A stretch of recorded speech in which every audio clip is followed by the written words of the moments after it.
Amin. Allah sizin canınıza dəyməsin. Bu turşuluq pomidor neçədir? Turturluq var 70 köpüyə. Haydi. Hə. Bax 60 dostlar. köpüyə. 70-60 qəpiyə.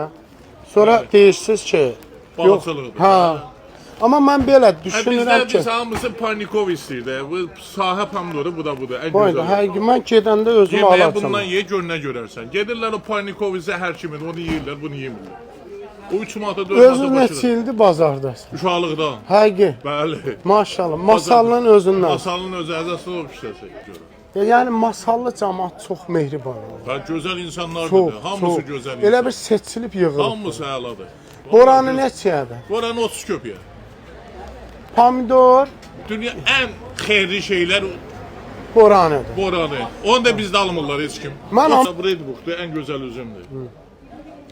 Kartof neçədir? Kartoşka 70 köpüyə. İranındır. İrandır. Yerli Yerli kartof. ucuzdur. Yerli 60 köpü. Yerli bizdə yeyilmir, İran çox yeyir. Niyə? Yerinin dadı olmur da. Həqiqi. Ha.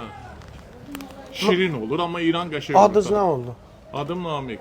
Mən sənə təşəkkür edirəm. Çox Allah gözəl razı insan. olsun. Sağ ol. Aleyküm salam. Bazarın içinə buradan giririk yoxsa? Bazar